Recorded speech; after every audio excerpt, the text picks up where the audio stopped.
Iya urang kuari demi kehidupan dunia hayang jadi penggede wah nih ngaluarkeun sabaraha ratus juta miliar triliun demi kehidupan dunia dek ngangkat barang nyokot barang nyogok raditum bil hayatid dunia di akhirat bakal kumaha demi kehidupan dunia janteuy ngeridit ke padahal dilarang ku Gusti Allah geura paes ya kerasa ulah ke di akhirat di jero kuburan digencet sia demi kehidupan dunia uang bank jelema daek nyokot duit bank duit pelembungan ku ari geus merajalela jadi umul balwa buabehan ku ari sakedeung deui paes ya usaha make duit bank meuli mobil meuli dan lain sebagainya isuk pageto bakal ditanya ku aing diriba cak Gusti Allah melalui Al-Qur'anul Karim Rasul aing geus kajelaskeun sahabat Rasul geus kajelaskeun para wali-wali Allah geus kajelaskeun teu ngadenge cilisya dengek sia dikucuran ku timah ya timah lagi menang di neraka jahanam tamat teu sabiraha korocek hayo rasakeun sia ayo teu ngadenge sia kuari sasenangan sia ayo demi usaha bank demi kendaraan kredit demi rumah kredit demi jabatan uang demi araditum bil hayatid pohonya minal akhir digantian kesenangan akhirat anu sakitu mewahna istimewa jeung hebatna digantian ku kesenangan sejenak karumpak aturan agama naudzubillah min dzalik araditum bil hayatid dunya minal akhir fama mata'ul hayatid dunya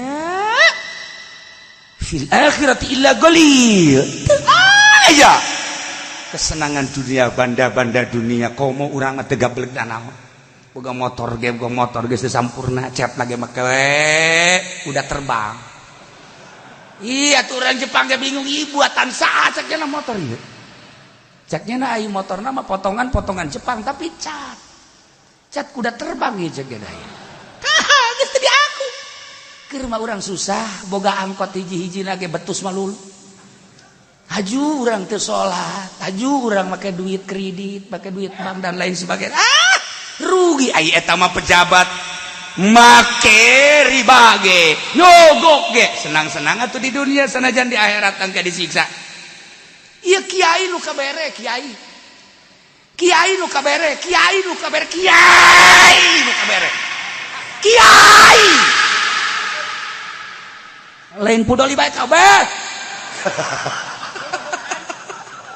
Allahumma ya rafi'ad darajat Allahumma ya rafi'ad darajat Allah billahi minasyaitonir rajim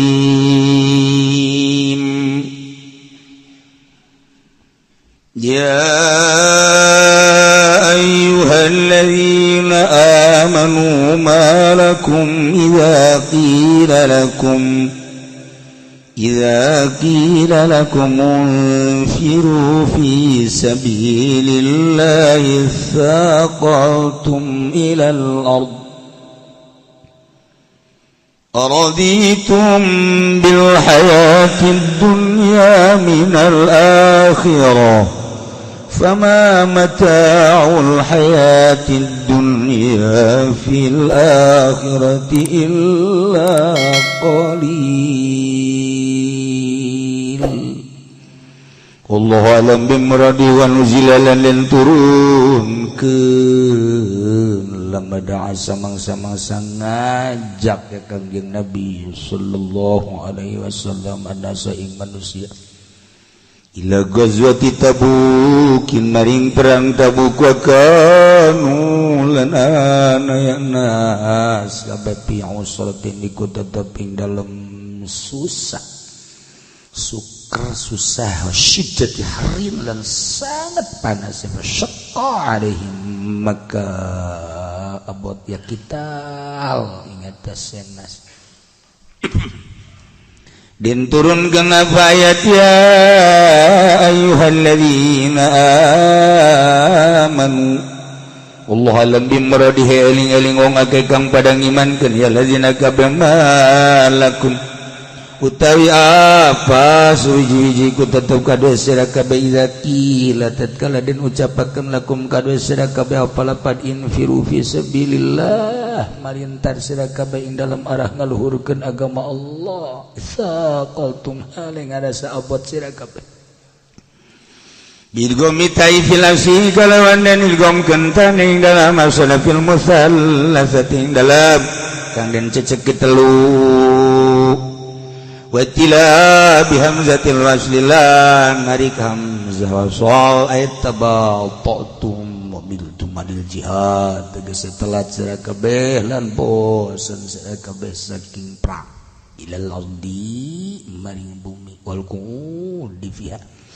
lan dodok ing dalam ardi wal istifham li taubih lal islah istifham iku maedakeun kade ngomong meleh araditu manatara ridho sira kabeh saruka sira kabeh bil hayati dunya kalawan kauripan dunia wal lazatiha lan sake kaenakan dunia minal akhirat gegenten saking akhirat badal daingnya tegese gegenten kesenangan akhirat. Fama mata'ul hayati dunya maka orang nana utawi benda-benda kauripan dunia fi jambi mata'il akhirah ing dalem berbandingan kauripan akhirat ila qalil angin Gusti kakirun tegese ieu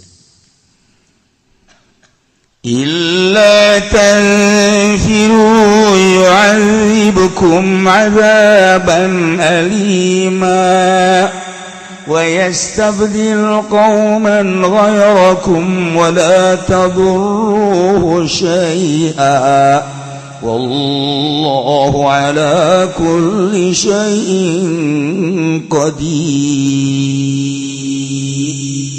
اللَّهُ أَعْلَمُ بِمُرَادِهِ إِلَّا lam oranana tanfir melintar sira kabeh birgomi la kalau dan idghamkeun lafinun in asyadiyah ing dalam nun in asyadiyah il maudhi'ain dalam panggonan noro illa lamun orana tanfiru mintar sira kabeh takhruju tegese maratu sira kabeh ma'an nabi sumertane kangjeng nabi sallallahu alaihi wasallam lil jihad kadue perang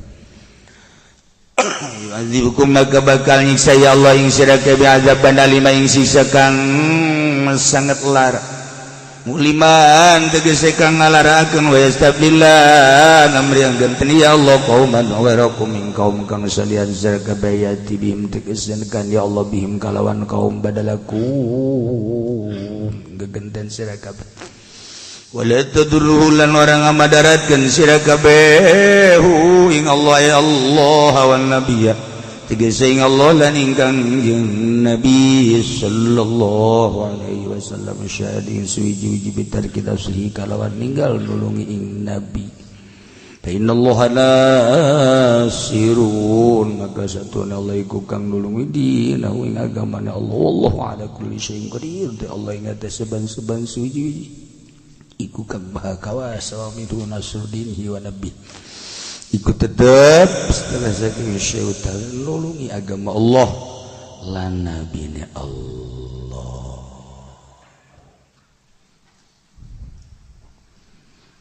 diturunkan ayat ieu ketika kangjeng Nabi Muhammad sallallahu alaihi wasallam mengajak ke para sahabat untuk melaksanakan perang Tabuk. Perang Tabuk teh di bulan Rajab bisanati tasi'ah tahun 9 Hijriah ba'da ruju'ihi min at-Taif setelah pulang kangjeng ti Taif kuari dibuka di Mekah Taif namun ente kuari ke Mekah bisa nyaba ke Taif tapi nyewa mobil sorangan kamu umroh mah orang umroh bisa ke Taif bisa ke aspal 100 km di Mekah ke aspan kurang lebih aya sumurna diabadikeun tangkal korbana di 1400 tahun masih hirup kene. Masya Allah, tapi dikunci orang lapor ke juru kunci. Caina anu mukjizat Kangjeng saat eta datang kadinya cai ditutupan pan ku Abu Jahal. Panjang dongengna. Kangjeng Nabi langsung ketik titah mawa bibit korma. Cai buncar. Ju melakeun korma harita dipelak, harita gede, harita kebangan, harita buahan. Tuh Abu Jahal ge kaget pan. Muhammad sihirna hebat amatnya. Saat lapar, panas, cai araya. Ya Allah, ya Rabbi, tangkal korma jadi. Urang mah melak angel kajadi. Geus jadi ku embe deui. Embe tatangga deui. Aduh, kata tangga greget nama. Suku embe da dipencit ku urang. Kerasa sia. Embe mah teu boga pikiran, teu boga akal, teu boga naon. Jadi korban bete embe. Melak deui henteu ku embe mah metetet. Sakalina aya buahan ngan 3 buahna. Ribut pemajikan salaki jeung anak perebut buah. Teu berkah tangaranna kos kitu. Kangjeng Nabi mah harita dipelak, harita jadi, harita kembangan, buah diarala. Ya Allah, ya Rabbi. Iyalah, ya Usman aya keneh lagi. Urang ka Usman bisa nyewa bus atau mobil. Caina ngalak inum jadi obat. Kangjeng Nabi nyarita cai Uspan lain sakadar jang pepelakat tapi bisa syifaun min kulli dai. Tabuk makanun ala tarfi Syam bainahu wa bainal Madinah 14 marhalah. Kercarita samarhalah bae 2 pos kercarita dilempengkeun baheulanan layu mah 100 kilo. Iya 14 marhalah berarti 14 kali 100 berapa? 1400 ya. Bodoh-bodoh teuing si budak.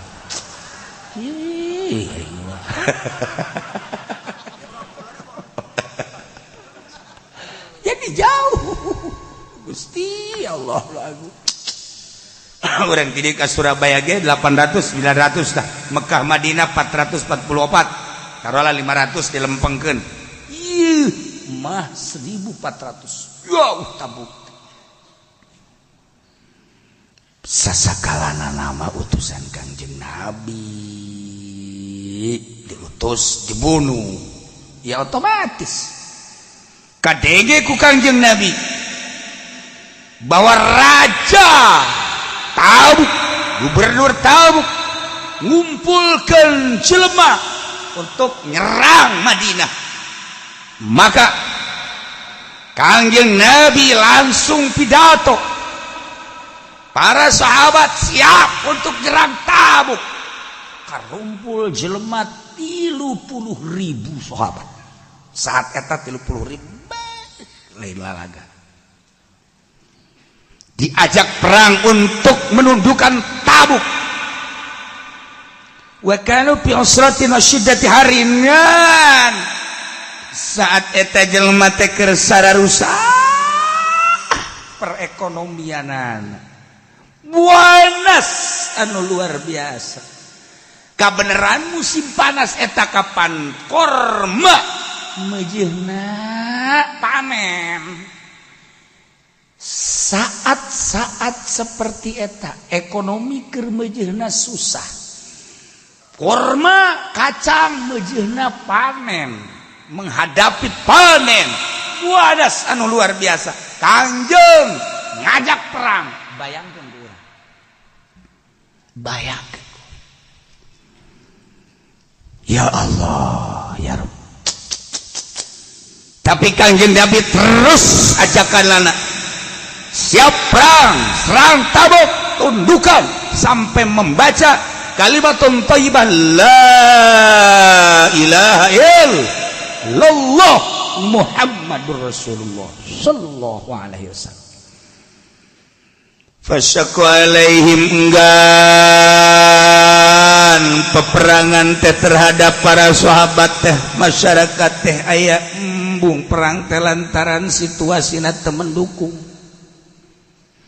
Tapi Kangjeng Nabi mah perintah Allah lain ku nafsuna dek nyoba ka para sahabat datang ka mana kayakinanana berat ka dunia apa berat ka agama. Masya Allah urang ge dicoba terus we beratan ke agama apa beratan ke dunia hayos ya.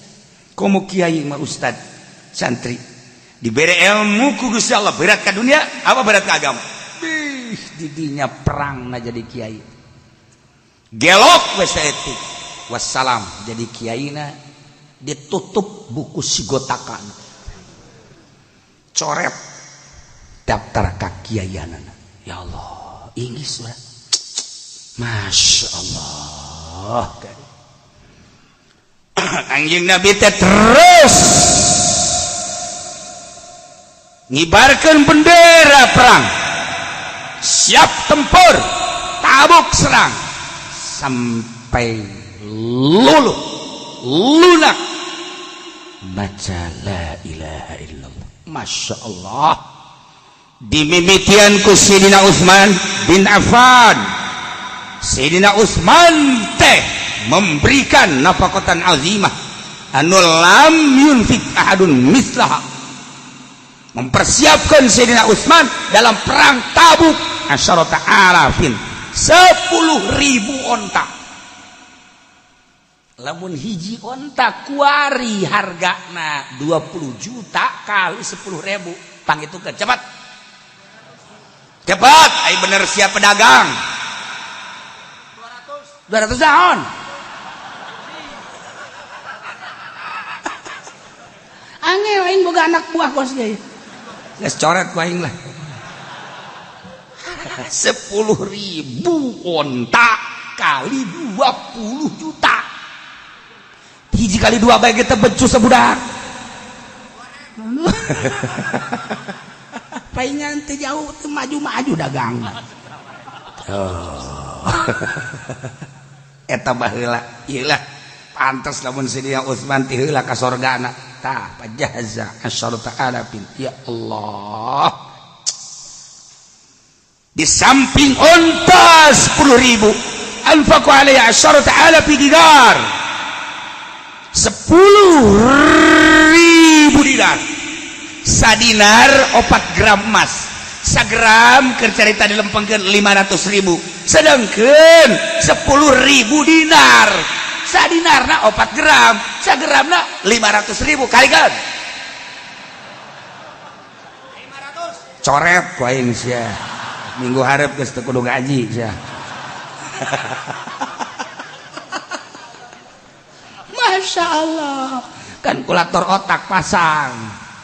Wih wahara jasa Sayyidina Utsman Gairul ibil wal khail selain daripada onta jeung kuda seperti eta. Masya Allah pohara tis'atu bi'ati ba'ir wa mi'at faras wa gairul zat wa ma yata'anu fi zalik. Ilah Sayyidina Utsman Masya Allah karim teu aya sieun-sieun ngabiayaan liilai kalimatillah perang Sayyidina Utsman. Kedua Sayyidina Abu Bakar Siddiq nyana mah teu kira-kira datang nyerahkeun ka Kangjeng Nabi paja bi jami malihi 4.000 dirham langsung diserahkeun ka Kangjeng Nabi kabeh hartana jang perang kabeh harta sampai ditanya ku Kangjeng Nabi aya tersisa henteu Abu Bakar dina Sirah Nabawiyah aya sabaraha tersisa cukup jang dahar pamajikan jeung anak kula bah henteu termasuk di dinya teu kudu. Sayyidina Abu Bakar Siddiq Masya Allah demi kepentingan agama bijami malihi Allah karim Wajah Umaru, datang Sina Umar. Sina Umar bin Ismailihi saparo harta dibikeun wabeh. Wajah Abdullah bin Auf bimi'ati ugiyah. Sidina Abbas dibalin kasir. Diceritakan dina kitab Nurul Yakin, dina kitab Siratun Nabawiyah masih berderet tokoh-tokoh sahabat mawa ka Kangjengna berikut kaum-kaum wanita nyoplok-nyoplokkeun geulangna. Konang kitu ngaranna antingna, giwangna, suwengna, genggena dicoplokkeun pikeunnan ka Kangjeng Nabi jam perang. Pantes sahabat lalaki, sahabat awewe kasalarugana ti heula sahabat. Urang inget kadinya ya Allah, ya Rabbi Gusti. Hararebat. Sunuk kana waktu ninggang kana mangsa berangkatlah Kangjeng Nabi beserta pasukan 30.000 bahkan cek sakol 40.000. Penyerahan bendera aqadal alwiyah warayah dafa'al liwa'ahul a'zam li Abi Bakar. Bendera nu panggedena bertulisan la ilaha illallah Muhammadur Rasulullah, cekalkeun ka Sina Abu Bakar Siddiq sebagai panglima. Ya Allah, Masya Allah.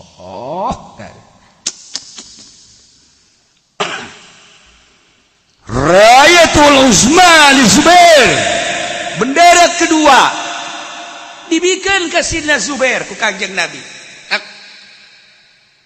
Cekal bertuliskan la ilaha illallah Muhammadur Rasulullah. Bendera katilu Rayatul Aus Qabilah Aus li Usaid bin Hudair, pimpinan Qabilah Aus yang menyertai peperangan Tabuk sebagai kepala Aus. Usaid bin Hudair segera maju. Dipasrahan bendera ku Kangjeng Nabi, pegang bendera berkalimat tauhid la ilaha illallah Muhammadur Rasulullah. Rayatul Khazraj dari Qabilah Khazraj yang mencertai peperangan Tabuk adalah Hubab bin Mundir. Bikin bendera nata. Ya Allah ya Rabb. Wa dafa'an li kulli batnin minal ansar wa min qabailil arab liwa'an wa rayah. Dibere dua, aya liwa aya rayah. Setiap qabilah Ansor dibere. Qabilah Arab belum menyertai peperangan, royah bere. Termasuk liwa dibere, acungkeun dikibarkeun bendera. Berangkat menuju Tabuk. Masya Allah, karim pohara. Terdengar oleh gubernur Tabuk, bahaya gede ya Muhammad nyerang. Boro-boro puluhan ribu sangkilang Muhammad sorangan bakal menang kajian kukumaha ge. Ditenangkeun Tabuk supaya ulah aya peperangan. Geus eleh ti heula kan berarti. Eleh ti heula. Nolo iring-iringan Kangjeng Nabi mengibarkan bendera tauhid kalimatun thayyibah la ilaha illallah nu panggedena dicekal ku Sina Abu Bakar Siddiq. Gimbir. Pemimpin Tabuk gimbir.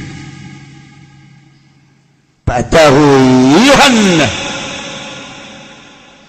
ayah seorang Yahudi ngaran Yohana menghampiri Kangjeng Nabi untuk memberikan hadiah baglah baydha. Maksudnya untuk memberikan solusi damai, jangan terjadi peperangan.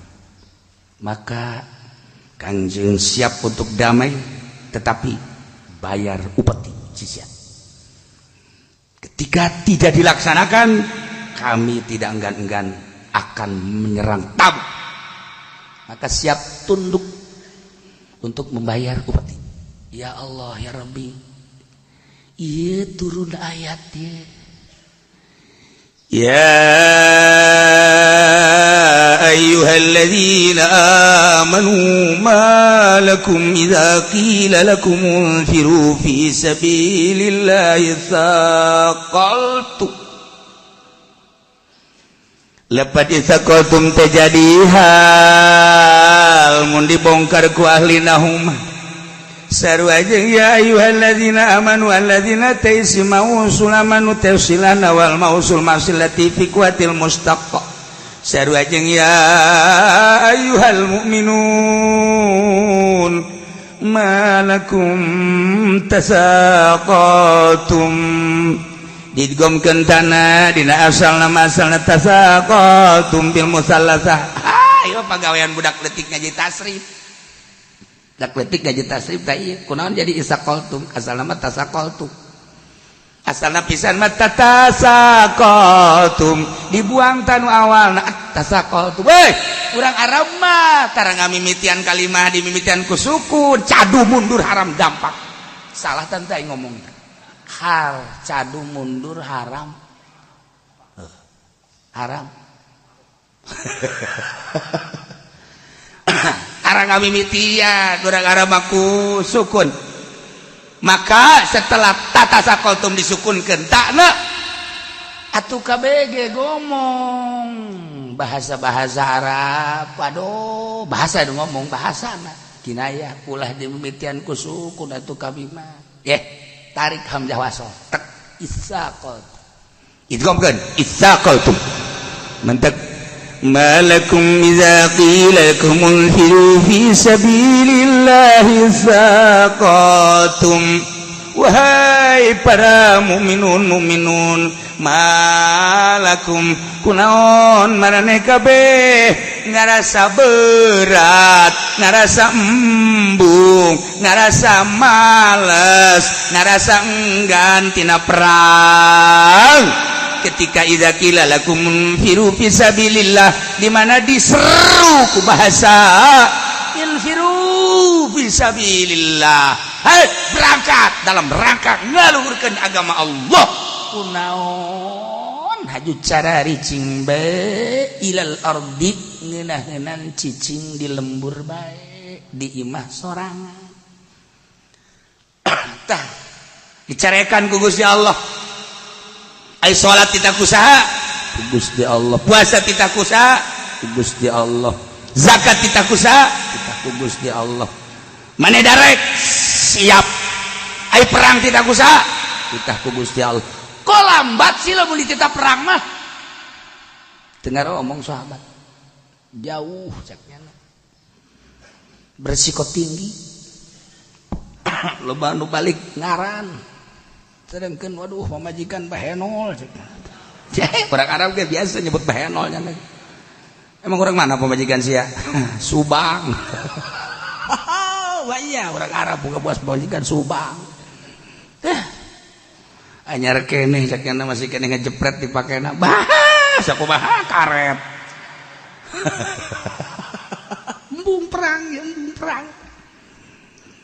Iya, orang baheula teh kos kitu daekan cicing di imah gede bang.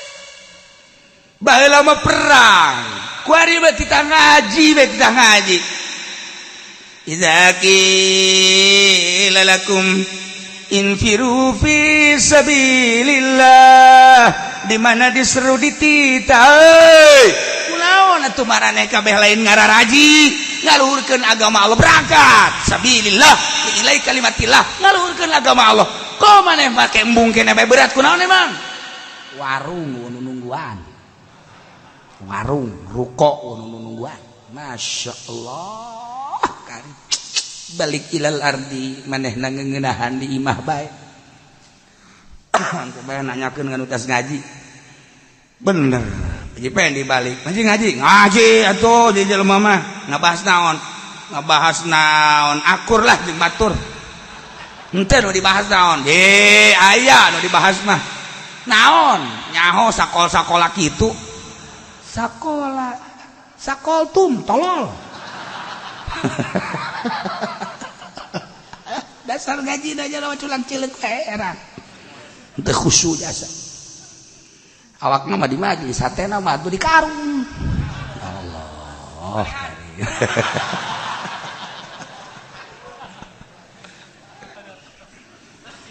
Nah iya lamun urang ge ditanya malakum iza kilalakum firu fisabilillah itaqautum. Kunaon si maneh ngarasa berat amat ketika diajak nguludan ngagungkeun agama Allah.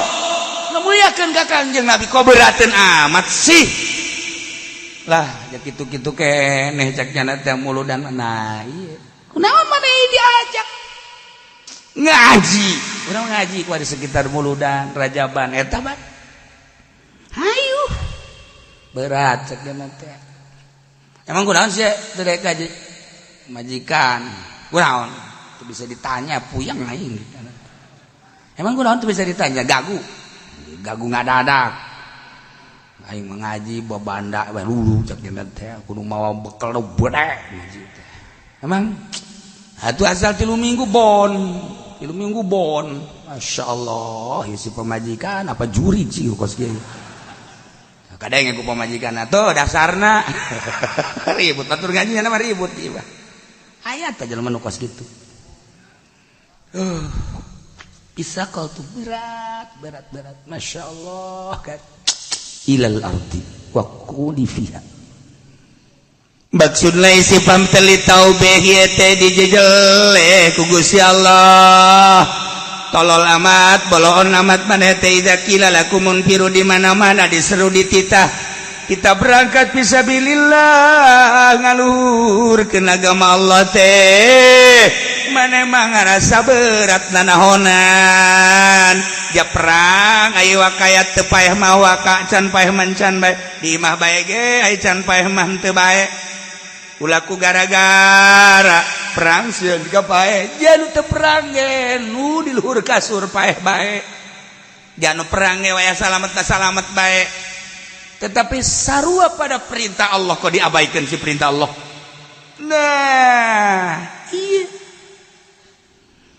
araditum bil hayatid dunya minal akhirah apakah ranjan kabeh sararuka ku kehidupan dunia jeung kasenangan dunia gaganti ti akhirat anu pamama taul hayati dunia fi jambi matain akhirah ma illa qalil teu aya kehidupan dunia kasenangan dunia mah dibandingkeun jeung kasenangan akhirat mah angin hanya sabakatul hiber mata qalil illa qalil hakir senang pang senangna pang kayana di Indonesia Pak Harto almarhum Ibu Tin dek meuli naon nyana kapal kabeuli duitna triliunan menjabat di Indonesia sabaraha periode sampai ke replita 1 2 3 4 sampai 5 wah geus teu kawadahan tarolah nyana umurna 80 sekian senangnya nak kamu mana baik dikawal dek dahar kudu ayat tim kedokteran heula besi air racun dan lain sebagainya tuh ente pernah nyana cerita macet di doyong teu pernah ente pernah nyana cerita di Karawang macet teu pernah nyana teu pernah di Bekasi macet urang mah boh di Tomang macet urang dah dongengna anu Karawang ka dieu macet dongengna teh ya Allah, aku hari mati serang kayak kadi macet. Pak Harto teu pernah nyaritakeun macet, teu pernah. Kabeh titah nyalingkirnya nguing dot nguing dot kaget urang lamun keur di tol anu kos kitu nguing di Jakarta. Eta kadengena kan ku urang, padahal mah awas tembak siapa aing. Awas tembak siapa aing. Eta kadengena ku urang nguing dodot kok kadenge ku cilik mah kos pada awas sia batan orang dikawal pan dan orang memang Haji Pendi pernah dikawal teu pernah saha polisi rek ngawalnya yang ngawal kudu mayar ai nyana bayareun pernah tapi jeung kula Pernah nyana jeung kula ka Cipanas ka ditu hayang gegeraan menuju waktu pernah minta polisi berat ayo bener maka polisi pengawal daun ngaranna naon cepat ngaranna naon teu nyahoeun di ngaranna ge ya Allah.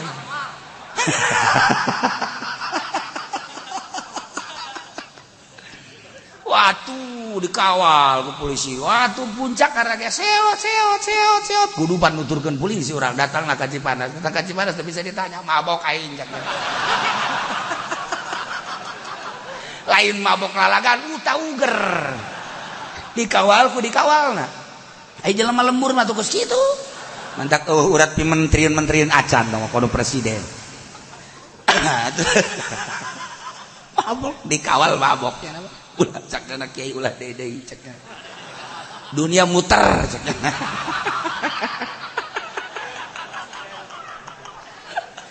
Kan ieu mah ada tungguan kan ku jelema di Cipanas ya otomatis make patwal urang. Eta kos kitu. Bung ulah deui kiai lamun deuk make patwal kiai bae.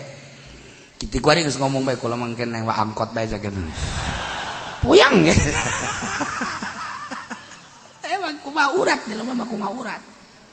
Nah, araditum bil hayati dunia apakah maneh saruka sarenang ku kahirupan dunia gaganti ti kahirupan akhirat sabaraha tahun senang di alam dunia 10, 20, 50, 100 tahun sugih kaayaan anak fasilitas pendukung hayang naon aya kendaraan lain kendaraan ecek-ecek ti mimiti baby bed Lexus datang ka mobil lu urang teu nyaho ngaranna naon cenah sia mah sadana dibere nyaho ge koe jeung nyaho aya mobil Rolls Royce kos kumaha tuh nanyakeun deui bepan capek aing aju nanyakeun hargana geus hulu sia imah sia pamajikan sia incu sia dijual kabeh pake beli Rolls Royce pisan kabeli sia ambo cenah ge geus ulah ambo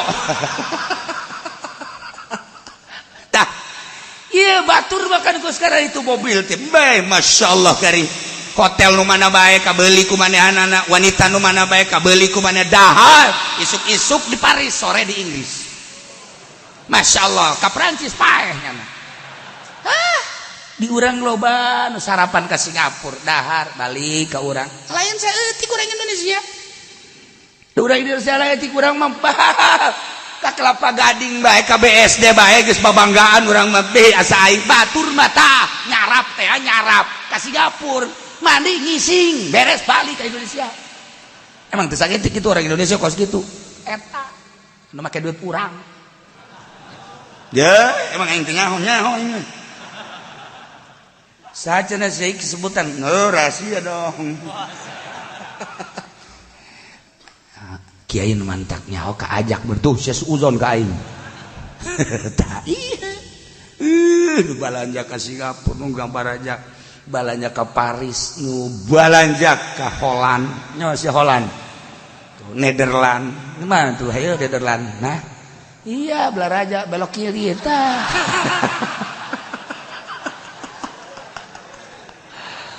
Masya Allah senang ingat ke pangeran ente saeutik pejabat bukan rahasia saeutik doang mas saeutik ketika manehanana kunjungan ketika manehanana berangkat komo keliling dunia tugas negara cacak-cacak di urang ka unggal kabupaten nyana ketika diajak sholat yuk urang sholat wah sholat mangke deui bae ieu tugas urang bae heulangan teu saeutik pejabat nu model kos kitu deuk kumaha coba dituturkeunana ieu mah keur carita nyana leuwih suka hayati dunia araditum bil hayati dunia komo diajak perang diajak ngaji bae pejabat tuh bidaikeun diajak ngaji coba kuari ieu nu loba ieu coba ieu eselon 7 mana coba nangtung emang aya atuh sia mah nu matak naik susah kadeuleuk ku aing beungeutna mengkerut kabeh ye atuh coba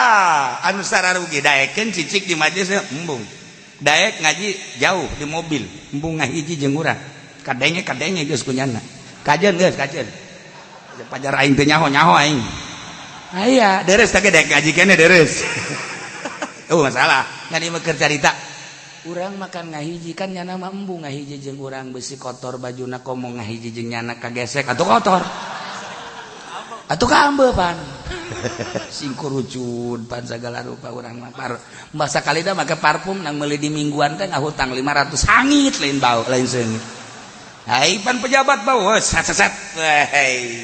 seungit kan ka ambeun lagi ieu mah kita tadi ge kula henteu ngambeun seungit ja komo nyilek ka dina mantak tilok atuh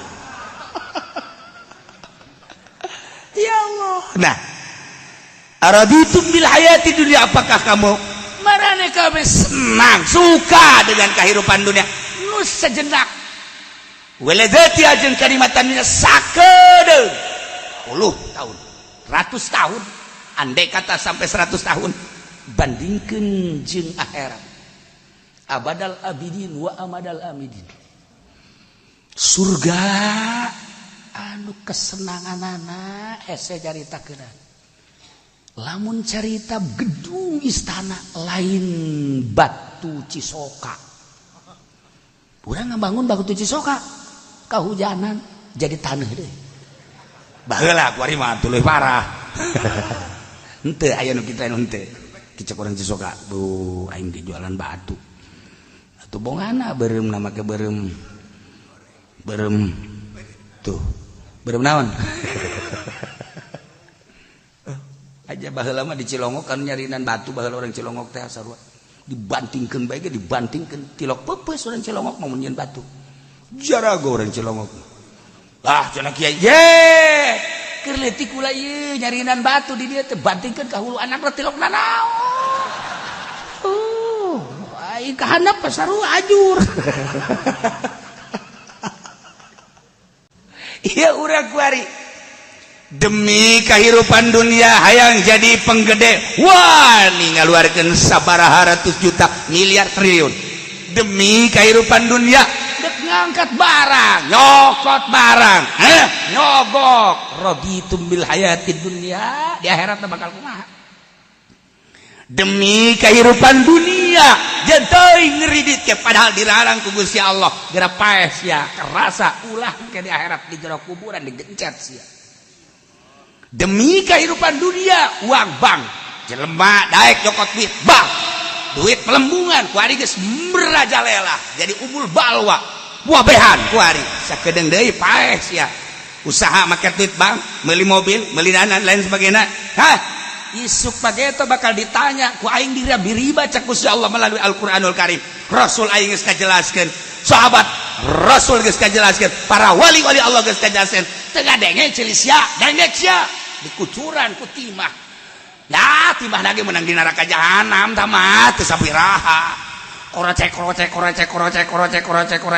hayo rasakeun sia ayo teu ngadenge sia kuari sasenangan sia ayo demi usaha bank demi kendaraan kredit demi rumah kredit demi jabatan uang demi araditum bil hayatid pohonya minal akhir digantian kesenangan akhirat anu sakitu mewahna istimewa jeung hebatna digantian ku kesenangan sejenak karumpak aturan agama naudzubillah min dzalik araditum bil hayatid dunya minal akhir fama mata'ul hayatid dunya fil akhirati illa qalil aja kesenangan dunia banda-banda dunia komo urang teu gablek danaon boga motor ge geus sampurna cat lagi make udah terbang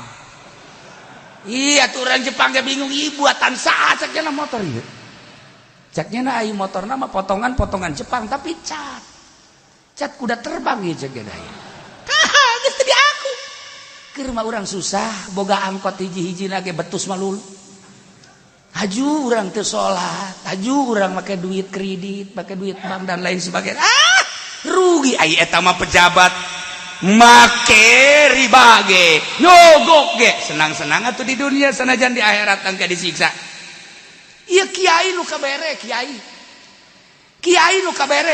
nu kabere lain pudoli bae kabeh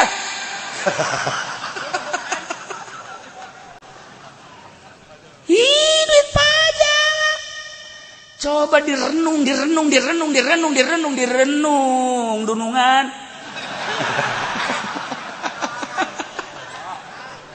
Atuh sia kunaon beuki duit pamarentah mah tajangin jalan, gorong-gorong, kantor, laksanakeun. Ulah di dahar. Aya kiai dibere ku bupati BHS babanggaan. Wow, ngapung ka luhur. Ya Allah ya Rabbi, aya nu teh dibere BHS padahal mah disalametkeun ku Gusti Allah, ngancem ka bupati. Belum tahu dia siapa saya. Padahal disalametkeun ku Gusti Allah eta teh. Hakikatna mah teu dibere BHS, teu dibere tamer teh. Ya Allah ya Rabbi, endahan ngancem ka bupati. Masya Allah, aya nyebutkeun bupati pelit, telok bere ka aing mah. Salamet sia teu dibere teh salamet. Masya Allah karim. Tah, endeu ka Allah. Ulah coba-coba beteung. Biasian ku duit ti pamarentah. Cobaan. Coba hudang ti penting. Mun teu puyang sia. Jadi cenah kula mah teu ngada duit pamarentah ge puyang bae. Atuh sia bari dagorkeun kuduna. Emang hulu sia mah hulu lain hulu ibadah meureun. Geus, isuk mah ku aing diadukeun jeung tihang. Iya, ulah coba-coba. Mun hayang wauh ka Allah. Jelema anu can wauh ka dunia pasti ngagugulung dunia. Lamun geus wauh ka dunia ngajauhan ti dunia, sebab dunia teh orai. Dunia teh orai. Dibelit sia ku orai. Bahaya kunaon haju urang cinta dunia. Araditum bil hayati dunya minal akhirah. Apakah ridho saruka sararna ngaranjeun kabeh ku kahirupan dunia sehingga diajak berjuang embung, diajak berjuang tembung berat luar biasa, malas, telat, lambat. Aya datang nama ke tempat perangan batur geus baris kakarak datang. Percis kos kaji. Batur geus darariuk di majelis di luar kabeh geus mulai setar karak nyana torojol we datang lambat biasa. Lambat eta teh bensinna kajen kukumaha ge aya pamere tah ti pamarentah peureum sakalina datang peureum.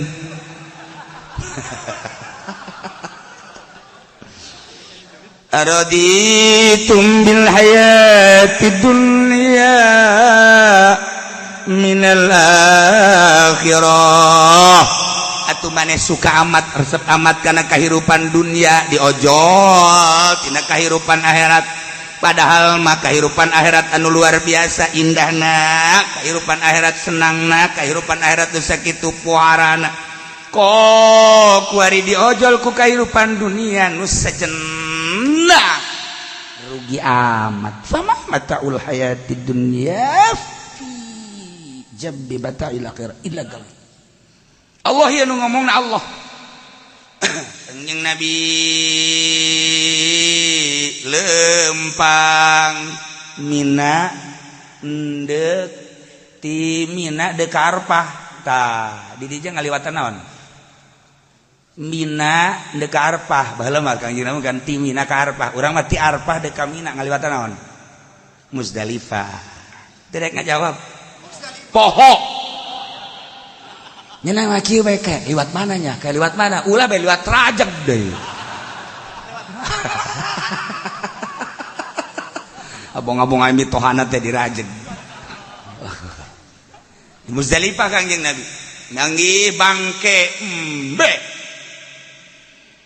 Cik Kanjeng Nabi wae para sahabat itu naon? Bangke tuan. Bangke sa bangke embe. Kunaon eta dipicieun? Kuno bogana atuh nu bogana geus teu butuheun jarijieun atuh ka bangke embe mah. Cik Kanjeng Nabi Allah leuwih jarijieun leula dunia batan nu boga bangke kana bangkena.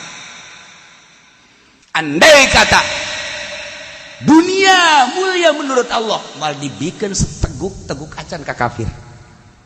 Nu batak dibikeun ka kafir lantaran dunia hina kajenjang hina.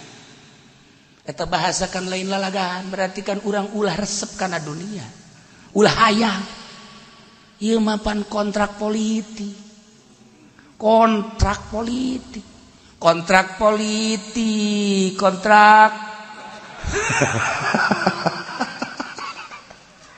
Aduh, dilengitkan sorban. Demi dunia, demi kedudukan, demi demikian. Nah, wayahna bersiha. Ulah cinta dunia. Kanjeng Nabi manggil Ki Bilal, adzan. Ki Bilal langsung Allahu Akbar, Allahu Akbar.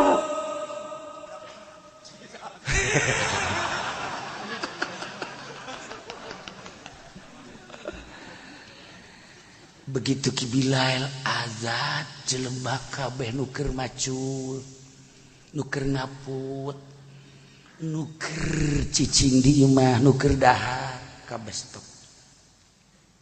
Masyaallah. Asyhadu an la ilaha illallah.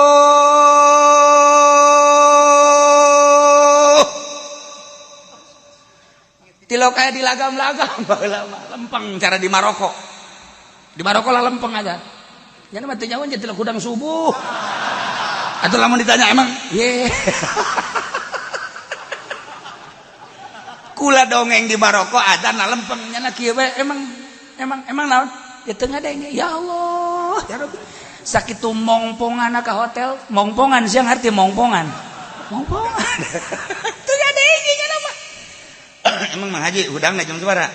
Henteu ieu mah lain masalah hudang kina emang anu adzan. Ya Allah. Aing diajakna. Teu ngadenge adzan acan.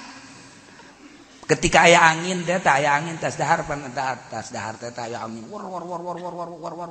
Haji nyaho. Emang aya angin? Angin gede campur hujan. Jih. Kula mah meureun geus ka kamar cenah geus sare cekeuna. Eueuh bae nu nyaho eueuh. Angin campur hujan teh nyaho, azan teh nyaho. Ih, tah si jelema.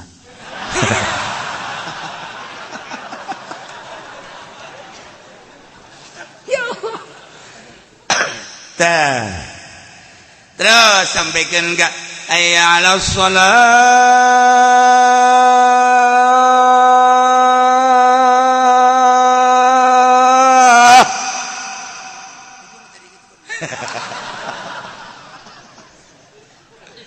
Beres salat jelema kan geus daratang ka beti asyhadu alla ilaha illallah terus cek Kanjeng Nabi Bilal diuk sora maneh keur ieu kos kitu tante henteu cenah Tuhan ari kenceng mah kencengan henteu kitu eta dipake naon kos teu make naon kenceng sorangan lain sora maneh sora Allah Ki Bilal kieu bae sora Allah kumaha sih maksudna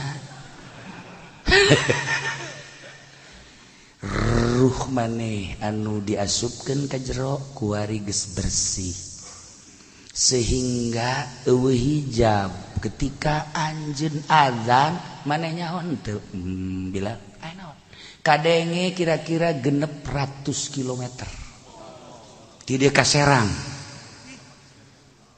60 kilometer ti dieu ka Serang 60 kilometer sampai Marhalatayan cek Kanjeng Nabi kadenge sora maneh kok bisa kitu sih Tuhan cek Bilal teh suara maneh nu ikhlas timbul tina kolbu nu bersih kadenge tuh ku kaula nu di sawah eureun maculna nu di kebon eureun ngebonna nu keur ngaput eureun ngaput nu keur dahar eureun dahar cah Haji Pendi azan Allahu akbar Allahu akbar Allah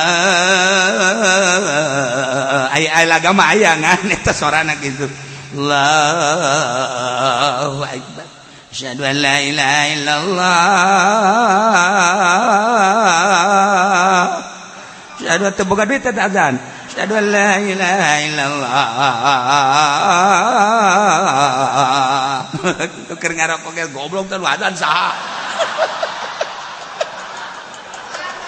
tambah deui eta lain masalah lagamna lain aya lagam mah lah nyana ge serakna serak-serak basah mah aya Aya tapi teu didengekeun ku batur naon eta masalahna. Di dieu letak permasalahanana. Masya Allah karim. Lain ku lagam lain ku sora lain, tetapi ku ikhlas. Bilal Masya Allah suara aya nu ngabandingan ku ari geus sarua bae. Tetapi ikhlasna. Kuari asal ngadanya azan bae di Mekah teh askar. Soli. Tak narutupan eta toko kabeh. Komo tahun 90 genep mah tutup. Urang transaksi endek beli tas mege. Askar. Ceknya Atau ditutup ber tinggal ditungguan di cirian ku urang aing can mayar di dia ya. Dan ber apakah eta urang Arab na haju ka masjid salat? La.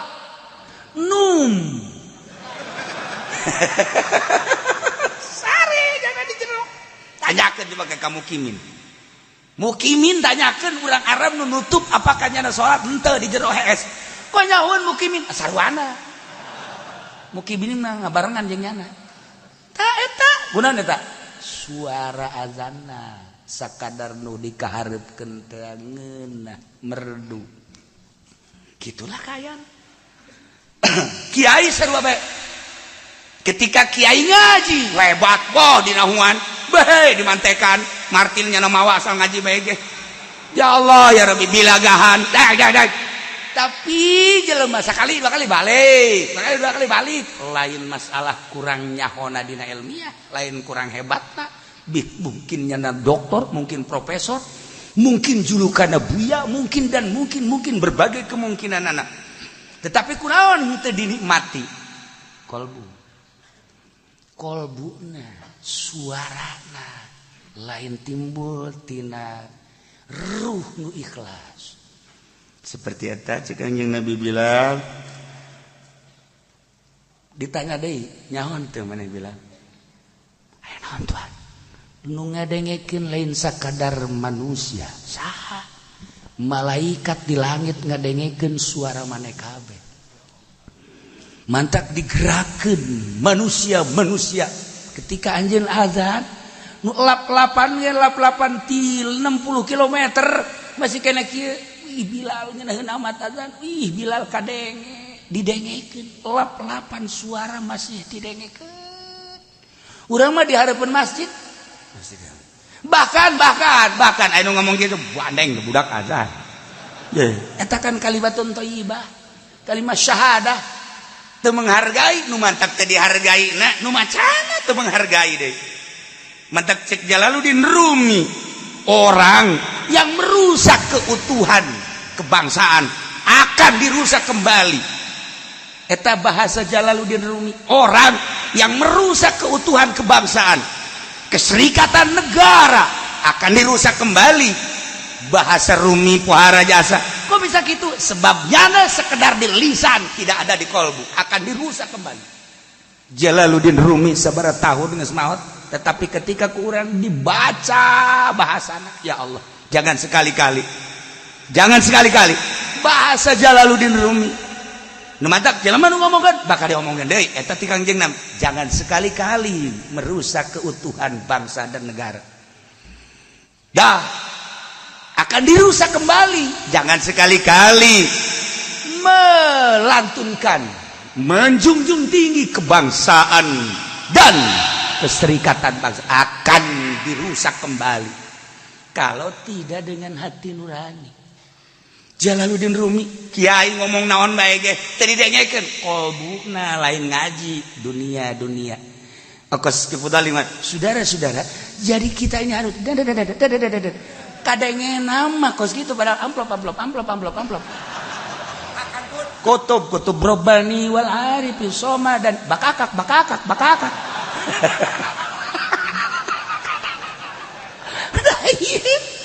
lamun suara adzan Bilal asli adzan kalimatun thayyibah la ilaha illallah Muhammadur Rasulullah asli didarengekeun jauh lap-lapan mun aya nu gandeng awas ya hei ganggu aing keur ngadengkeun adzan Bilal marahnya na kanu gandeng moal aya ongko nu gandengna ku sebab keikhlasanana lain bae manusia malaikat ngadenge cek Kangjeng Nabi ya Allah ya Rabb urang azan eta kitu teh Allahu akbar Allahu akbar Allahu akbar Allahu akbar asyhadu an la ilaha illallah serak basahnya asyhadu an la ilaha illallah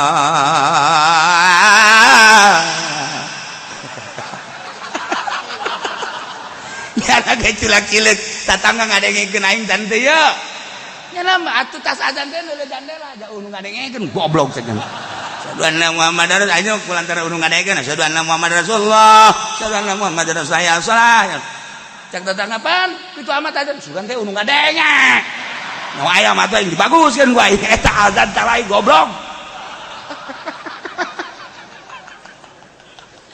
manya aya jelema jeung jelema beda azan sama kudu dibom sama kos gitu mah malah metungtungna salah la asyhadu an la ilaha illallah asyhadu Allahu akbar Allahu samad koreng pentingna tas ngadaekeun uas Allahu akbar Allahu samad ya serante adzan ngaji nyanyi sarua ketika Imam Jalaluddin Rumi nyanyi Masya Allah Karim jadikan ruhmu seperti Yakub engkau lihat Yakub selalu menangisi Yusuf tidak pernah sedetik pun melupakan Yusuf sebelum tidur setelah tidur ketika tidur Yakub selalu menangisi Yusuf sekian tahun sampai buta matanya menurut penglihatan kita Yakub buta mata menangisi Yusuf ketika Yusuf mengirimkan bajunya hidung Yakub telah mencium bau wangi baju Yusuf ternyata begitu sampai baju Yusuf kepada Jalaluddin kepada Yakub langsung baju dikewajahnya seketika itu pula mata yang buta menjadi waras kolbu yang rindu menjadi dan lain-lain sebagainya eta bahasa teh nitah ka urang jadikan hati kita sebagai Yakub. Kalau Yakub terus-terusan mengingat kepada Yusuf, akhirnya menjadi waras, zohiron wa batinan, mata dan kolbunya waras. Itu sebagai contoh, jadikan hati kita sebagai Yakub selalu ingat kepada Allah. Kalau kita ingat kepada Allah, zohir dan batin akan waras. Ketika seseorang telah waras, jangan pun berucap yang benar, yang salah pun akan didengarkan. Ketika kita tidak waras, jangan pun berucap yang tidak waras. Yang waras pun, yang benar pun akan tidak didengarkan. Contoh si Kutub Robani. Tadi dengek. Yakub. Eta bahasa Jalaluddin Rumi. Lamun ku urang dibacaan, ya Allah, bahasa Jalaluddin Rumi Gusti Allah nu agung. Mengapa dan mengapa dan mengapa? Oh, orang nyaritakeun Jalaluddin Rumi. Istimewa. Nah, ikunan dia. Bahasa Jalaluddin Rumi baheula keur aya didengekeun geus eueuh kuari. Ditransfer terus melalui ruhani Jalaluddin Rumi. Aya Mansur, aya Yusuf, aya Pansuri dan sebagian-bagian wah loba tokoh-tokoh Jalaluddin Rumi didengekeun ku jelema. Zikir Tuan Syekh Abdul Qadir Al-Jailani didarengekeun geus sabaraha ribu tahun datang teh ratus tahun masih indah zikir-zikir asal sesuai jeung aturan anu diberikan ku manehanana. Saat lambat la ilaha illallah bakal leungit geragengke la ilaha illallah la ilaha illallah ulah dibuat-buat selama encan beralih terus la ilaha illallah, la ilaha illallah, la ilaha, gerakan dengan sendiri nak, la ilaha illallah, la ilaha illallah, la ilaha illallah, engke geus jambung la ilaha illallah, la ilaha illallah, la ilaha illallah, geus di luar nahu, la ilaha illallah, la ilaha illallah, la ilaha illallah, lamun diteruskeun datang ka ditu hu aja pengen digosok huwal atuh siapa taman newak manuk ama manuk naon karah puyuh ta eta huwal betul mah torekat mah newak manuk panjang dongengna ih atuh kos kitulah torikoh mah kudu aya guruan atuh sesuaikeun bakal nyulusup ka jero hate. Urang ketika ditanya naon sidu asup ka hate kuncinya lesep saha nu ngasupkeunana moal bisa dijawab ku urang sorangan saha ge nu ditanya baru Allah ketika orang terbawa ku alunan zikir masyaallah aya satu kenikmatan ngeunaheun perasaan la ilaha illallah, la ilaha illallah, la ilaha illallah, la ilaha illallah aju nangtungnya na joget la ilaha illallah illallah la ilaha sia mah joget Bali meureun teh mah ya karim na illa tanfiru wallahu alam bisawab. A'udzu billahi minasy syaithanir rajim. Bismillahirrahmanirrahim.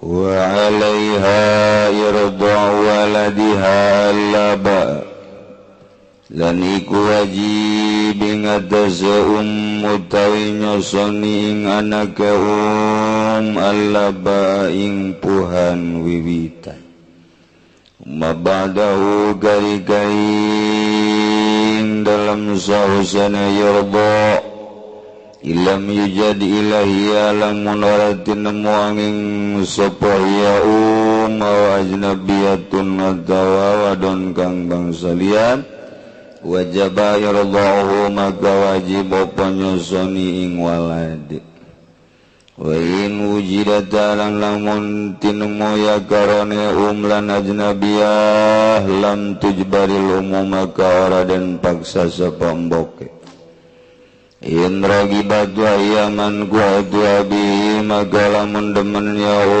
malaika iku kang dan tikah dening bapane ya walad Allahumma wa fil asai maka ikut tetap kadua ya abi utawi nyegaing ing dalam munggu kawal asa kudu ngucap ingsun alasa ulai salahuman wa utawi kawal asa maiku waranana ikut tetap kadua ya abi utawi nyegaing asaha walaktharuna lan wisnuhekeun wingkau sapa ulama kekabe wallahu alam lan uti Allah iku kang maha uning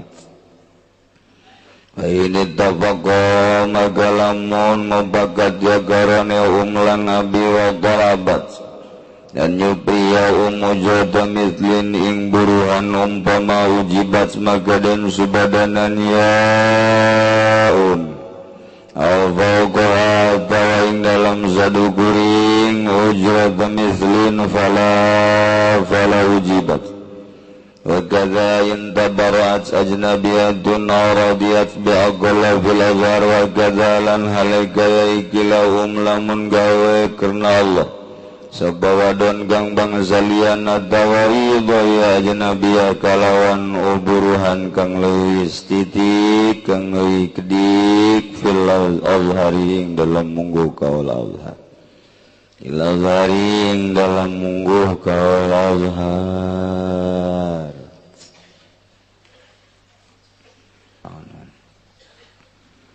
Pertanyaan bagi kalau kita investasi uang pada usaha tertentu, misalnya usaha tempat pembibitan, peternakan, sekaligus pemotongan daging sapi atau kambing dengan pembagian keuntungan setiap penjualan daging tadi. per kilogramnya kita diberi Rp1.000 dan dibayarkan awal bulan. Apakah uang yang Rp1.000 tadi termasuk riba apa bukan? Riba tuh siapa kos gitu. Iya mangga sababarakari pertanyaan kos kieu can kahalal artik bae ku hulu sia. Segala daging, segala tek-tek bengek gitu-gitu kene, ieu teh kos bank-bank kene. Daripada kos kieu mending nenden duit di bank bae deposito. Gitu-gitu kene. Cenah ieu mah dagang dagang kos kieu teh ngaranna kitu syirkah dek kirod sabodo teuing dagang mah aya aturanana asal urang kabehan nyaho. Artina nyaho teh kieu urang dek invest di hiji perusahaan di NASA misalnya ulah letik-letik lah NASA lah urang boga modal pangletikna di NASA urang mah 1 miliar letik nya nama meureunanan bangsa 100M urang 1M tah urang teh mun deuk invest kudu nyaho modal keseluruhan nu nyana sabaraha nu ibu itu nu ibuna sama boga ibu pode daing ngaranna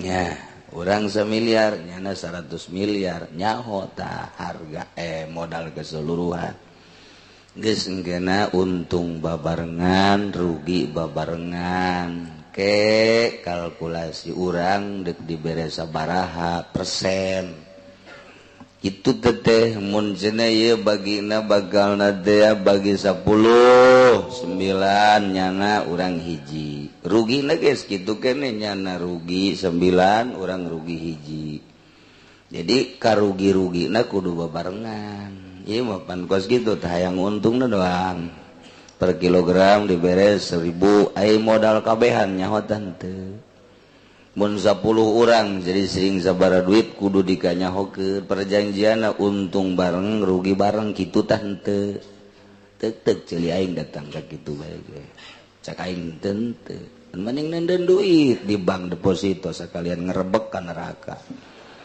oleh segitu bae sih urang nunda duit di tukang emas toko emas biasa sok itu Tasikmalaya itu Garut Bandung pedah nu dagang teh tetangga atau kawauh engke urang dibere per bulana kadang-kadang sok dibere urang teh gitu 500.000 atau 1 juta eta kos kitu riba lamun urang kadinyana lain nginjemkeun mun nginjemkeun ulah hayang dibere Izreta mah karena Allah subhanahu wa ta'ala lillahi ta'ala Allahu akbar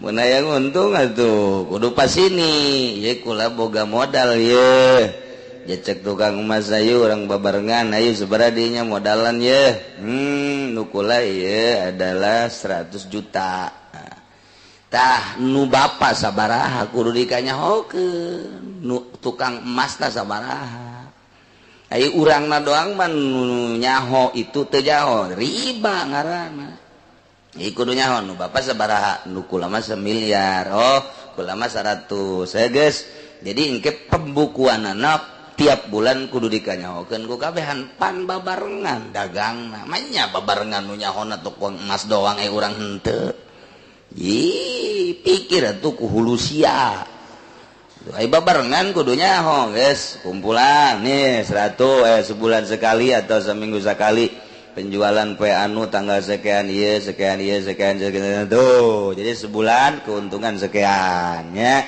tah berarti ieu urang bagi 10 kula 9 maneh hiji bulan kedua gitu kena bulan ketilu tah ieu rugi bulan anu rugi jadi ai kerugian dina bulan ieu kerugianna 10 juta geus aing 9 juta rugi sia 1 juta daek henteu sia kitu tah geus kitu eta ngaranna babarengan ieu urang hayang untungna doang dagang sapina ge teu nyaho nimbangna saha aju kumaha geus teu nyaho bae tukang non gitu ngaranna tukang sampe diajak dagang daging mal beres tak kudu nyaho kabehan dek di toko emas dek di pabrik nasa dek di perusahaan daging kudu nyaho kabehan mun 5an modal keseluruhan sekian 1 miliar si A sekian si B sekian si C sekian si D sekian nah si C sekian terketahui modal keseluruhan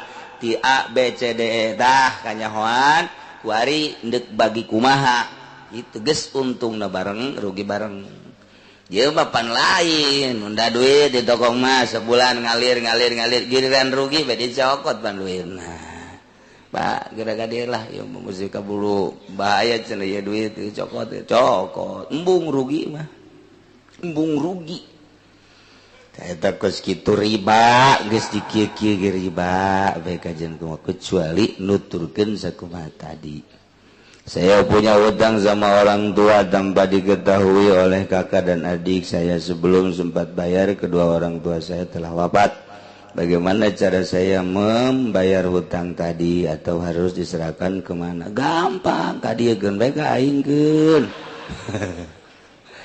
ahli waris nah tuh lantaran eta termasuk tirkah jadi bagikeun ke ahli waris bayarkeun heula aju bagikeun ke ahli waris kemudian misalkan saya punya hutang emas 5 gram ke Ki Umar tahun 2010 tahun 2011 saya mau bayar tapi Umar minta diganti sama uang dengan harga emas sekarang apakah boleh menurut agama permintaan tuh menang bae hutang emas ngan ku emas deui mun tadina 10 gram bayar 10 gram deui tahun kamari hutang 10 gram kuari ge 10 gram kabeneran hayang ku duit bae tinggal diduitkeun bae sabaraha duit ya geus kitu mah teh mah geus babarina deui geus beres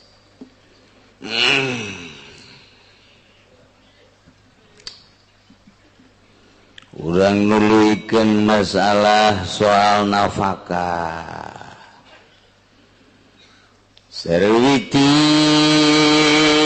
kawin jeung Ki Zaid kuari boga anak ngalahirkeun sarwiti eta anakna begitu datang ke alam dunia sarwiti sebagai ibuna wajib nyusuan anakna sakali deui walaiha wajib kanyi sarwiti irdo waladiha nyusuan anakna Allah ba'akana susu pertama lantaran susu nu pertama etalah anu bakal ngajadikeun kekuatan kasih bayi maka wajib nyi sarwiti nyusuan anakna kanu pertama wajib tah borosot azanan sunah ku bapana katuhu azanan kenca komatan supaya nu pangheulana kadenge kunyana ulah suara televisi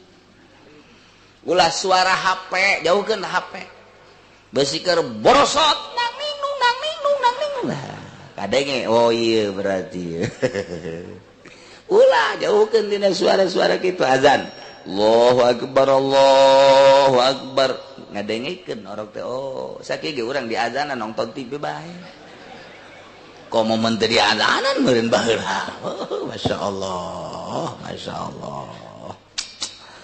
tah beres andian atau geus si pandian azanan si orok dibersihan langsung susuan ku cai susu nu pertama laba ngaranna etalah anu bakal ngajadikeun kekuatan kanu jadi anak tarbantak susu nu pertama eta mah sing hade tah indungna teh hartina sing hade teh barang daharna sebab eta nu ngamimitian bakal jadi cikal bakal di dirina sehingga ade barang daharna ulah menang maling ulah menang korupsi ulah menang nyatut sehingga ade kadaharana ulah nu haram di daharna tah eta nu susu nu pertama eta nu bakal ngajadikeun pondasi budak mantak wajib tah nu pertama eta mah susuan budak teh eta ngade kuari manggeus teh darek nusuan si indung teh sesuai langsung gak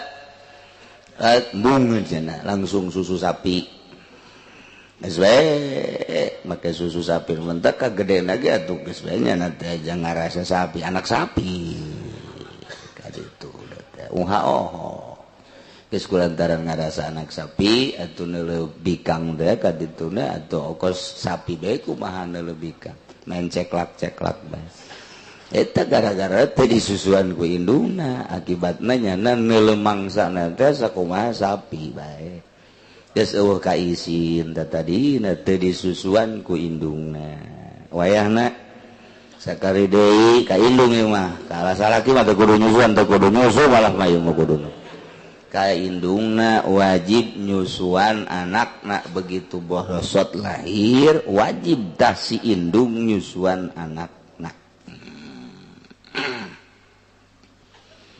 saenggeusna nu pertama eta mah tah kadituna mah bebas cuma badahu sabada nyusuan anakna nu pertama ilam yujad ilahia au ajnabiyatun wajaba irdauhu lamun sasa kecuali indungna neangan nurek nyusuan nu sejen lain cara di Arab lain cara di Eropa lain cara di Timur Tengah babari neangan anu kuli nyusu teh di urang jarang panu kuli nyusu tah kulantaran hese indungna teangan sakadar indungna dok wajib diteruskan ku indungna disusuan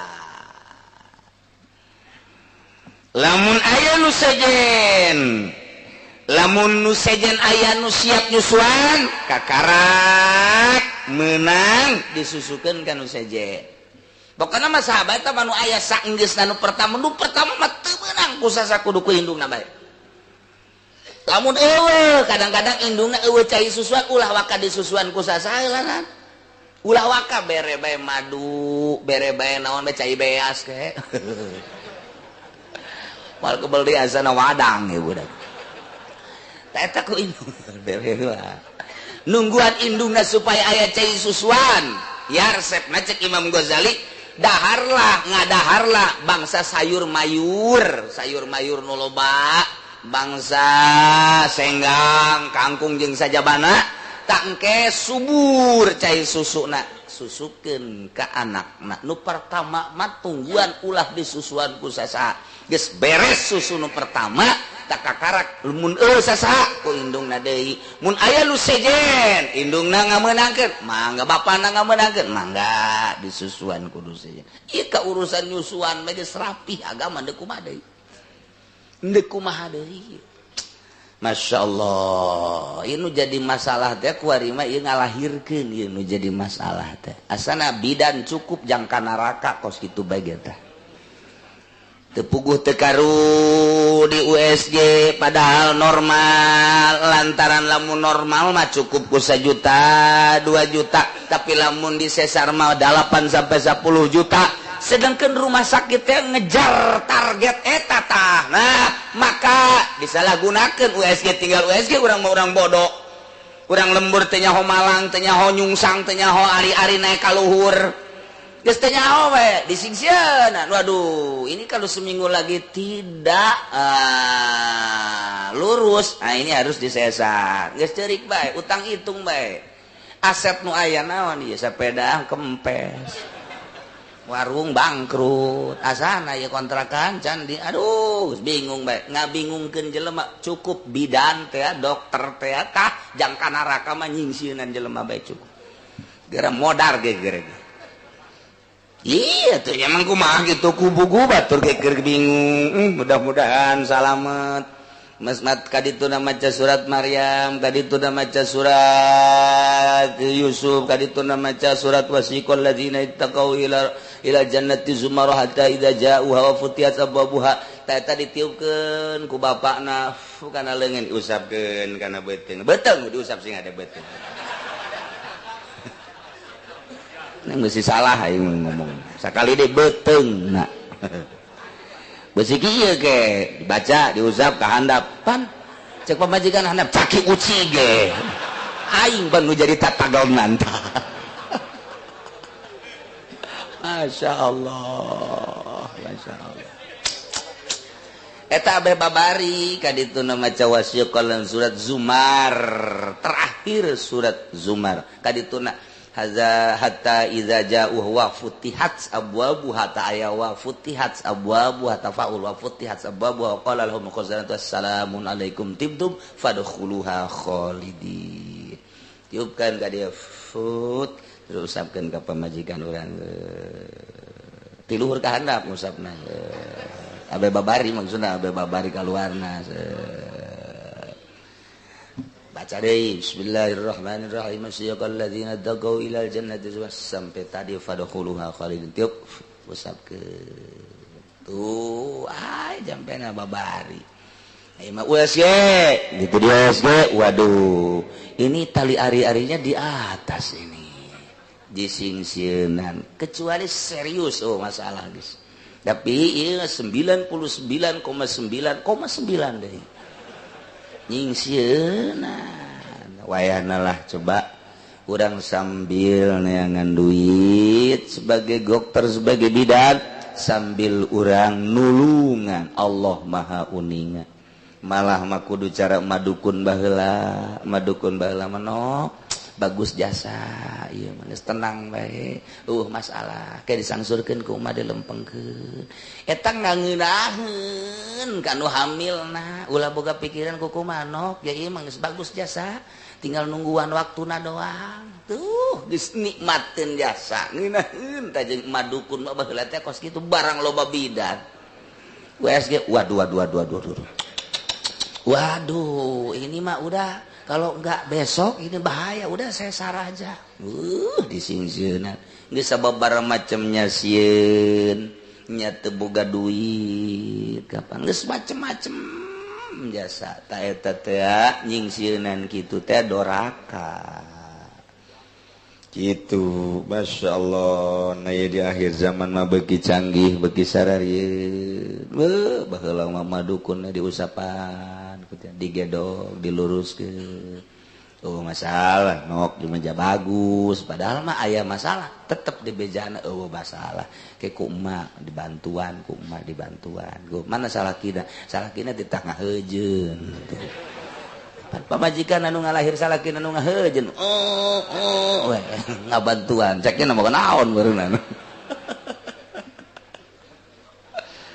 kos gitu jadi tenang madukun baheula dukun paraji nenangkeun entek tara renang bae masalah gua imam disesar mikiran anak kedua aduh anak pertama ge disesar empan jeung anak kedua ieu kumaha tuh loba ku ari anu kabingungan masyaallah mudah-mudahan dokter-dokter jeung para bidan-bidan dibere hatena terbuka ku Gusti Allah sehingga bisa nganasehatan ka pasena bisa nenangkeun ka pasena bisa digawena sesuai jeung aturanana sehingga menang ridho Allah Subhanahu wa taala.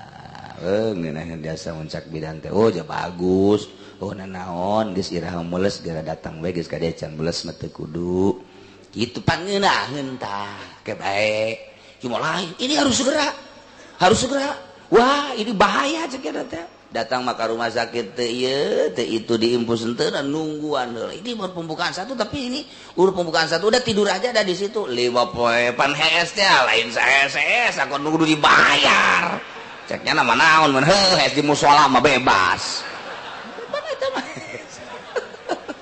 masyaallah karim aduh teh lahirna supaya rarapih ka para bidan maksudna kabehan supaya menang ridho Allah Subhanahu wa ta'ala nulungan tate nulungan jasa bu ganjaran gede lahir maka wajib indungna nyusuan anakna nu pertama eta nu kadua anak katilu dan selanjutnya mun eueuh sasangan aya indungna doang wajib indungna nyusuan atau aya nu sejen nah ieu terserah besi endek dikanu sejenkeun cara di Timur Tengah di Arab atau di Eropa ge loba nu kuli nyusu nah ieu dipersilahkeun wajib disusuan wa in wujidata tadi malamun eueuh sasa ilahiyah kecuali indungna wajib indungna nyusuan eueuh sasaha ila ajnabiyatun kecuali awewe nu sejen eueuh sasa ngan aya ge nu sejen dong wajib nu sejen nyusuan sebab mun teu nyusuan domadarat idror ngamadaratkeun cek syariat bisa maot mun teu disusuan wa in wujidata lamunnya indungna aya nu sejen ge aya nu siap nyusuan lam tujbaril teu meunang dipaksa indungna kudu nyusuan nu penting mah budak aya anu mangnyusuankeun teu mesti indungna bae kabeneran indungna dilarang mah ku salakina aya tapi nu nyusuan nu sejen neng ja aya ieu tuh nu nyusuan nu sejen neng mah ulah nyusuan pan kunaon kitu Kak osok bedek bedek ada udah burak teh gitu asal tak nyusuan we gua sakumaha urang Turki nah di dele-dele teh waduh tama tuh aya 2 letreun mah da ulah nah eta lamun dilarang terserah lamun atuh ngobrol-ngobrol atuh ulah susukeun ka batur ari aya mah tapi lamun eueuh nu nyusuan ba nu sejen haju kitu aya ge indungna doang teu meunang dilarang-larang mun aya nu sejen teu bisa dipaksa indungna teu meunang beundek bae mangga teu bege masalah bayeun rogibat wa yaman gua tu abi mun nyanana hayangeun si indungna nyusuan sepisan ka anak rasa deudeuh rasa cinta sedengkeun indungna teh termasuk nu ditikah ku bapana eta teh tadi palahuman wa pilasoh menang kanu jadi bapana ngalarang pamajikan asli nah ieu dilarang ulah nyusuan geus bikeun bae kanu sejen teu naon kos kitu aya setuju kabehan tapi cekaul aso laisa lahu man uha teu meunang kanu jadi salakina yen ka bapana eta budak ngalarang indung budak tina nyusuhan wa sahahul aktsarun disahihkeun kaul nu ieu ku seseueurna ulama wallahu a'lam fa ini tabaqa talabat ujrata misin ujibat wari pamajikan jeung bapana budak jeung emakna jadi suami istri pas ini geus kuari malah disusuanana sanajana nu sejen ge ku neng bae oh ku neng bae heuh ulah ku nu sejen ulah atuh teu naon tadi mah kula moal yang bebas bae gitu henteu lah koneng bae susuan cek salakina teh cek pamajikanna teu naon ngan kurang mah bayar heueuh sabaraha tuh bayarna teh ya eta teh sapoe teh kudu dibayar 50.000 eta harga biasa eta 50.000 teh harga biasa cek salakina lamun sapoe 50.000 10 poe 500 sebulan 1,5 juta kan pencit bae aing atuh tadi mah mun 1,7 50.000 bayar naon gitu kan eta murah eta sakitu teh 50.000 adu tawar atuh jadilah 40.000 sapoe eta teh hayang dibayar si pamajikanana nyusuan anakna teh nu tadina ja aya ieu batur mun eueuh batur mah tetep teu kudu dipasinikan wajib disusuan ku manehna ieu lantaran aya batur nu siap diburuhan ta eta teh meunangkan dikabaturkeun ku ari mah dititah ku salakina geus bae ku neng melah ulah ku batur atuh teu naon tapi kula bayar sapoe 50.000 adu tawar jadi 40.000 wajib tadi bayar pamajikan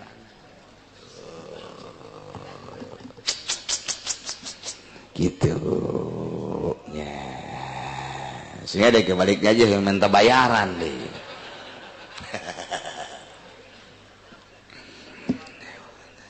au fauqaha fala atawa saluhureun harga misilian saluhureun biasa kebiasaan awewe buburu teh buburu nyusuan 50.000 sapoe eta biasa geus bisa ditawar ke orang 40.000 iya bapak majikan anak yang dibayar sampai 75.000 atau 100.000 tak eta mah kekeh ulah daek nyusuan anak ya tapi bayar 75.000 oh mau ke 100 mah eta teu wajib dicumpuanan kudu jadi bapakna lantaran mahal teuing